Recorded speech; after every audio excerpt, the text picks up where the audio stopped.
ప్రకటన 5వ అధ్యాయంలో 7 ముద్రలు గల గ్రంథము విప్పుటకు దావీదుకు చిగురు యూదాగోత్ర సింహము అయి వధింపబడినట్లు ఉన్న గొర్రెపిల్లకు అధికారం ఉన్నట్లు చూస్తాం.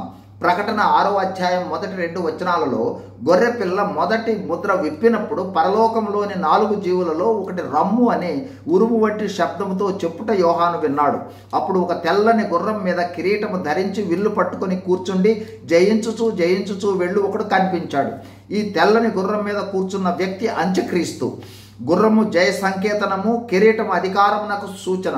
విల్లు పట్టుకుని జయిస్తూ జయిస్తూ వెళ్ళుట భూరాజ్యాలన్నింటినీ జయించి తన సామ్రాజ్యాన్ని స్థాపించటను తెలియజేస్తుంది. సహజంగా ఇతర రాజ్యాలను జయించిన రోమా చక్రవర్తి లేదా రాజు తెల్లని గుర్రము మీద తన రాజ్య ప్రవేశం చేయుట వారి ఆనవాయితీ. అతని చేతిలో విల్లు ఉంది కానీ బాణాలు ఉన్నట్లు చూడము.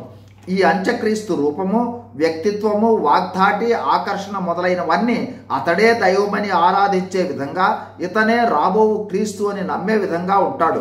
అతడే మెస్సియా అని, రక్షకుడని ప్రారంభ 3.5 సంవత్సరాలు అతనిని పూజిస్తారు. ఆ తర్వాత అతడు క్రీస్తు విరోధని గుర్తించడం జరుగుతుంది. ప్రారంభ 3.5 సంవత్సరములు ఈ అంత్యక్రీస్తు పరిశుద్ధునిగా, శాంతమూర్తిగా, ప్రపంచ శాంతి ఐక్యత ఇచ్చువానిగా కనపరుచుకొని ప్రపంచాన్ని ఏలుబడి చేస్తాడు. అతనికి సాతాను తన శక్తినిస్తాడు, అబద్ధపు ప్రవక్త సహకరిస్తాడు. 3.5 సంవత్సరాల తర్వాత అతడు క్రూర మృగం వలె వ్యవహరిస్తాడు. ప్రజలు మోసపోయామని గుర్తిస్తారు. ఈ అంత్యక్రీస్తు ఐరోపా దేశాల నుంచి వస్తాడని, వివిధ దేశాల సమూహం ద్వారా ఏర్పాటు చేయబడిన వ్యక్తి అని, అదేవిధంగా అతని చేతుల్లో విల్లు ఉంది కానీ బాణాలు లేవు అంటే ఇవి నేటి అణ్వస్త్రాలకు సూచనగా ఉందని కొందరు బైబిల్ పండితుల యొక్క అభిప్రాయం.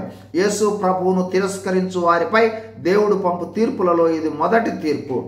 అంత్యక్రీస్తు పాలన 70వ వార ప్రారంభమును తెలుపుతుంది. వారము అంటే 7 ఏండ్లు కావున అంత్యక్రీస్తు పాలన 7 ఏండ్లు. ఈ 7 ఏండ్ల కాలము అంత్యక్రీస్తు తన పరిపాలనను జరిగించి 7 ఏండ్ల చివరిలో ప్రభువు వారి బహిరంగ రాకడలో హర్మెగద్దోను యుద్ధములో అగ్నిగుండములో పడవేయబడతాడు. గమనించండి, తెల్లని గుర్రము మీద ప్రకటన గ్రంథము 6 మొదటి 2 వచనాలలో ఉన్నది. ప్రకటన గ్రంథము 19వ అధ్యాయం 11లో తెల్లని గుర్రం మీద ఉన్నది ఒక్కరి కాదు. 6వ అధ్యాయము మొదటి 2 వచనములలో ఉన్నది క్రీస్తు అని మోసపరిచే నకిలీ లేదా అంత్యక్రీస్తు లేదా క్రీస్తు విరోధి. ప్రకటన గ్రంథం 19:11లో ఉన్నది బహిరంగ రాకడలో వచ్చు యేసుక్రీస్తు ప్రభువు. రాకడ కొరకు సిద్ధపడండి.